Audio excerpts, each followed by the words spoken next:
Bien chers amis de Café Évangile, il se leva et s'en alla vers son père. Comme il était encore loin, son père l'aperçut et fut saisi de compassion. Il courut se jeter à son cou et le couvrit de baisers. Le fils lui dit, « Père, j'ai péché contre le ciel et envers toi.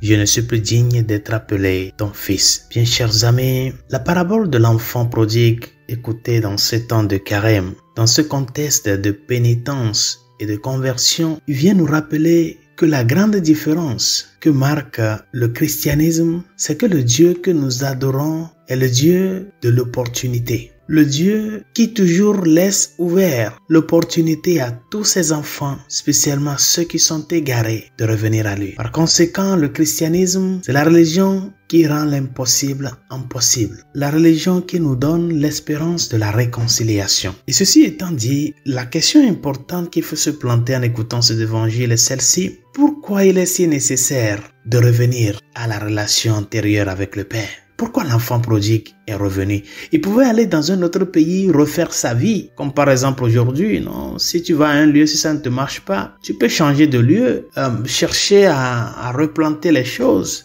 chercher à refaire sa vie à partir de zéro. Pourquoi l'enfant prodigue a eu recours à revenir au Père? Pourquoi il n'a pas cherché à refaire sa vie hors du Père? C'est la grande question qu'il faut se poser. Et cette question nous amène à reconnaître vraiment, chers amis, que la relation de paternité est une relation inscrite dans notre chair. Et c'est pour cela, quand nous parlons du salut du Christ, nous ne devons pas oublier que le Christ nous a sauvés pour que nous puissions retrouver notre dignité de fils. Par conséquent, recouvrer notre communion avec le Père. Dans la vie, nous avons besoin d'une référence. Et le Père est la référence dans une famille, ou doit être la référence dans une famille. C'est parce que l'enfant prodigue a vu à son Père une référence qui peut l'aider à refaire sa vie. C'est pour cela qu'il est revenu au Père. Il a vu en son Père une porte ouverte qui peut lui permettre à retrouver le vrai sens de la vie. Bien que la raison qui l'a amené à revenir à son Père est une raison imparfaite, c'est-à-dire la faim, mais du moins, il sait qu'en revenant au Père,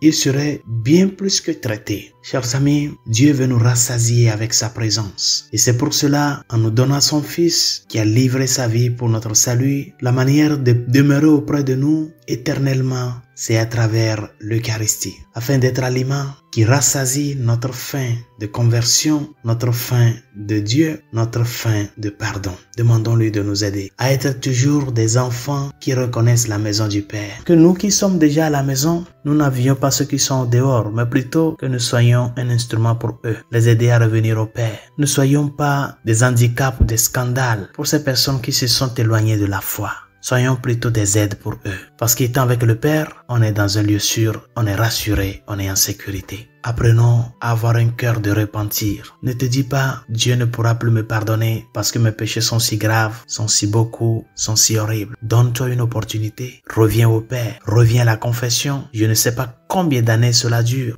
Mais l'important, ce n'est pas le nombre d'années. C'est la décision de revenir au Père, comme l'a fait l'enfant prodigue. Et c'est dans la mise en pratique de cette décision qu'il a retrouvé la vraie réconciliation. Apprenons à être des fils. En quoi faisant? En écoutant le Père. Et si nous arrivait d'aller à l'encontre de la volonté du Père, revenons avec humilité, avec repentir et avec conversion. Parce qu'étant Père, sa préoccupation c'est que tous ses fils soient réunis autour de lui, afin de nous abreuver à travers le Fils de l'aliment de vie dont nous avons besoin pour pouvoir croître en cet amour de gratitude avec lui, en lui et pour lui. Bonne journée, Dieu vous bénisse.